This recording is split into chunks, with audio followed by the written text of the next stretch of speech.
बहुत साल पहले मेक्सिको के एक गांव में मरिया नाम की एक बेहद सुंदर लड़की रहती थी। वो एक गरीब फैमिली से थी, पर उसकी खूबसूरती की चर्चा पूरे गांव में होती थी।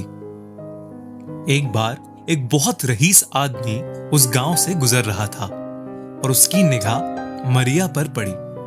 वो मरिया को देखते ही उसके प्यार में पड़ गया और उसने मरिया से शादी करने के लिए मन बना लिया। मरिया को भी वो आदमी पसंद आ गया और जब उसने मरिया से शादी करने के लिए पूछा तो वो तुरंत मान गई। शादी के बाद दोनों ने उसी गांव में अपना घर बसा लिया और खुशी खुशी रहने लगे। सब अच्छा चल रहा था और कुछ ही सालों में उनके 2 बच्चे भी हो गए। उस रईस आदमी को अक्सर काम के चलते घर से दूर जाना रहता था और इसी वजह से वो हर रोज घर नहीं आ पाता था। वक्त बीता और धीरे धीरे उस आदमी ने घर आना बंद कर दिया।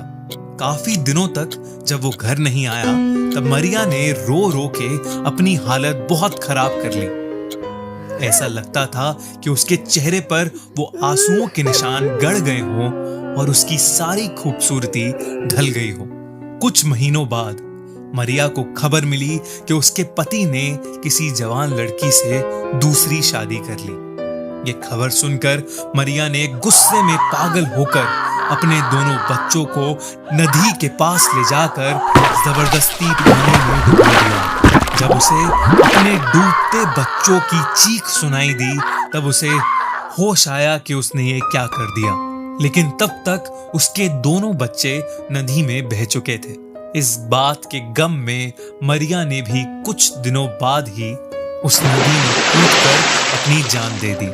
कहते हैं कि जब वो स्वर्ग के दरवाजे पर पहुंची तो उसे अंदर नहीं घुसने दिया और उससे कहा गया कि जब तक वो अपने बच्चों को ढूंढ नहीं लेती तब तक उसे मुक्ति नहीं मिलेगी। तब से मरिया मरे हुए और जिंदा लोगों की दुनिया के बीच में फंसकर अपने दोनों बच्चों की तलाश में यहाँ से वहां भटकती रहती है और उनके लिए रोती रहती है। ऐसी बहुत सारी कहानियों की माने तो जहां कहीं भी समुद्र होता है वहां देर रात मरिया के रोने की जोर जोर से आवाजें आती हैं और इसीलिए लोग उसे ला लोरोना या वीपिंग वुमेन बुलाते हैं।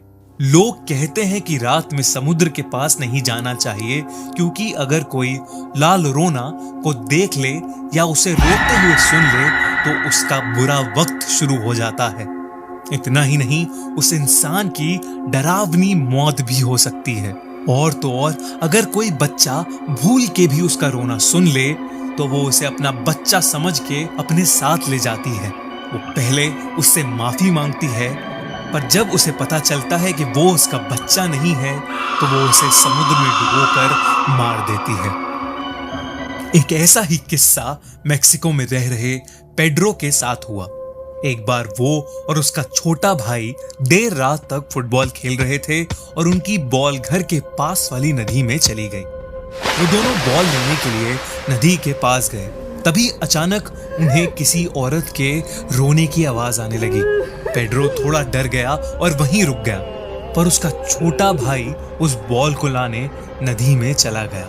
पेड्रो ने देखा कि उस नदी से सफेद गाउन में एक औरत निकल कर आ रही है और देखते ही देखते वो उसके भाई के पीछे आकर खड़ी हो गई। उस औरत ने पेड्रो के भाई को अपनी गोद में उठाया और उसे लेकर पानी के अंदर चली गई। पेड्रो ने घबराकर अपने भाई का नाम चिल्लाया, पर वहां कोई नहीं आया। तभी अचानक वो औरत पेड्रो के सामने आई और उसे पानी की तरफ तेजी से खींचा। वो घसीटता हुआ नदी के पास जा रहा था, लेकिन किसी तरह उसने उस औरत के हाथ पर जोर से एक पत्थर मारा और वहां से भाग निकला।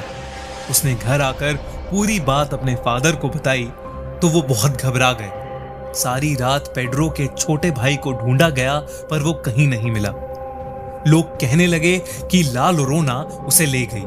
कई साल बीते, लेकिन उसका भाई कभी वापस नहीं लौटा।